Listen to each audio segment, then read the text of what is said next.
নমস্কার বন্ধুরা, মনুর ফ্যামিলি ব্লগের নতুন আরও একটা ভিডিওতে তোমাদের সকলকে জানাই স্বাগত।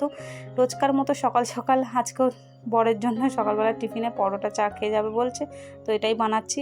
আর দেখেছিলে তো ঝড় বৃষ্টি হয়েছে, তারপরে কারেন্ট নেই, কারণ কোথায় শুনছি যে তার ছিঁড়ে গেছে, তো কারেন্ট আসতে দেরি হবে, হয়তো বেলা অনেক হয়ে যাবে।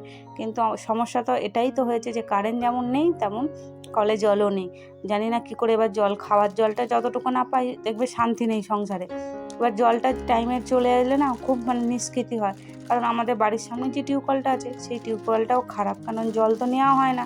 এখন বাড়ি বাড়ি এই কল এসে যে টিউবওয়েলের আর কোনো প্রয়োজন নেই, কিন্তু আজকে কারেন্ট নেই আর কলে জল নেই। এখন মনে হচ্ছে টিউবওয়েলটা যদি ভালো থাকতো। এটাই বলে না, জিনিস থাকলে জিনিসের কদর বোঝে না, না থাকলে তার কদরটা বোঝে। জানি না কখন কারেন্ট আসবে, এলে জলের সমস্যাটা এখন ভীষণই প্রয়োজন হয়ে গেছে। তো এদিকে তো সকাল সকাল রাতে ওয়েদারটা ঠান্ডা ছিল বলে কোনো মালুম হয়নি যে কারেন্ট নেই আর না নেই। তো এদিকে কাজমাজ করে দেখি কদ্দূর কী হয়। আর এদিকে দেখছি সকালবেলা বাপি ভোরবেলা বাজারে চলে গেছিলো, ফতেপুরের বাজারে। তো আমাদের তো জানো তো ওখান থেকেই বাজার আসার, যখন বাজার আসে মাথায় হাত পড়ে যায় কী করে কোথায় গুছিয়ে রাখবো। আর গরমের দিন সবজি জিনিস যদি ফ্রিজে না রাখি সব নষ্ট হয়ে যাবে। তার বাপি যখনই যায় এরকম 2 ব্যাগ 3 ব্যাগ করে বাজার নিয়ে আসে, এখন লাগাতার এই সবজি চললো। তো আজকে আবার দেখছি বাপি বলছে ইলিশ মাছ নিয়ে এসছে, ব্যাস এই অদিনে ইলিশ মাছ জানি না খেতে কতটা টেস্টি হবে।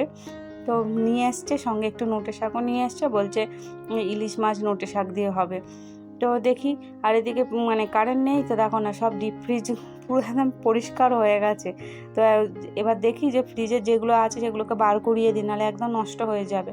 আর ফ্রিজটাকেও দেখি ভালো করে একদম মুছে নিই, এই সুযোগ পেয়েছি। নাহলে ডিপ ফ্রিজ তো বলো না, সব সময় জোড়া থাকে, হয় মাছ থাকছে নয় বরফ হয়ে থাকছে, পরিষ্কার করার সময় হয় না। তো একদম ক্লিনভাবে হয়ে গেছে বলে আমি না ভালো করে একটু পরিষ্কার করে নিই। তো কারেন্ট নেই, জল নেই, যেন কী যে নাজেহাল অবস্থা, জানি না কখন কারেন্ট আসবে। একটু জলে, কারেন্টটার থেকে বড় কথা কী বলতো, যদি একটু জল পাই। তো ওইদিকে সমস্ত ফ্রিজে আনাজ ভরে টরে দিয়ে চলে এসছে একদম রান্নার দিকে। ও বাবা, রান্না করতে করতে দেখি প্রায় 11টার কাছাকাছি বাজে, কারেন্ট দিতে দেখি না জল দিয়েছে। ও কী যে নিষ্কৃতি হয়েছে কি বলবো। ওই যে বড় ড্রামটা ভরে নিচ্ছি এখন এই ঝড় বৃষ্টির দিনে, কখন বলতে কখন কারেন্ট থাকবে না। কমসে কম জলটা ভরা থাকলে অনেকটা নিষ্কৃতি পাবো, তাই না? তো এই যে রান্নার মাঝে হুড়োহুড়ি পড়ে গেছে, জল এসে গেছে, আনাজ ফ্রিজ পরিষ্কার করছিলাম, এই করছিলাম, তো একদম আর অনেকটা বেলাই হয়ে গেছে। তো যার কারণে মুড়ি পর্যন্ত খেয়ে উঠতে পারিনি, কারণ এইদিকে ছিলাম। মা বলছে যে তুই ছাড়ো আমি করে দিচ্ছি, এবার মা ওইদিকে ভাত বসাতে গেছে। তো আমি এই তরকারির মাঝে মাঝেই এক গাল করে মুড়ি খাই, আর ওইদিকে জলটাও দেখছি ঠিক মতো ভরে নিই। আর মা বলছে 2-1টা বোতল আরও পারো যদি ভরে নাও, বিকালে যদি আরও ঝড় বৃষ্টি হয়। তাও ঠিক কথাটা বলেছো। তো এই যে ওই দিকের কাজ করতে করতে সময় কলে জল থাকতে থাকতে যে বাসনগুলো পড়েছিল ভাবছি এখানেই মেজে নিই, দিয়ে বাইরেটা মিলে দিই, এরপর চা নাজে। ওহ কী যে নাজেহাল অবস্থা। ওটাই বলে যে ঝড় বৃষ্টি হলে দেখবে তার পরের দিন থেকে কাজ যেন দ্বিগুণ বেড়ে যায়। জানি না সংসারের কাজ কখন শেষ হবে, সংসারের কাজ শেষ হওয়ার নামই নেয় না, একটার পর একটা যেন লেগেই থাকে।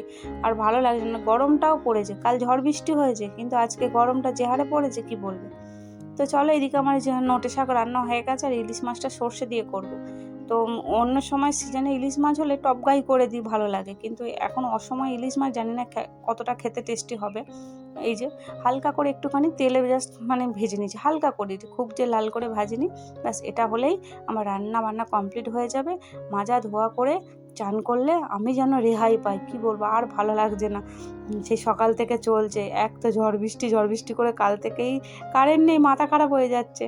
আবার জল আসতে নিষ্কৃতি। এই মাছের ঝালটা আর ইলিশ মাছের গন্ধে পুরো গোটা রান্নাঘর আমার ভরে উঠেছে। আর ইলিশ মাছের তেলটা একটু রেখে দিয়েছি তাতে ভাত দিয়ে খাওয়ার জন্য। দেখবে ইলিশ মাছ এমনই একটা জিনিস, যেখানেই রাখবে সেখানটাই যেন ভরিয়ে দেয়, আর একটু গন্ধেতেই তোমার ভাত খাওয়া হয়ে যাবে। যাই হোক, আজকের ব্লগটা তাহলে এখানেই শেষ করছি। ভালো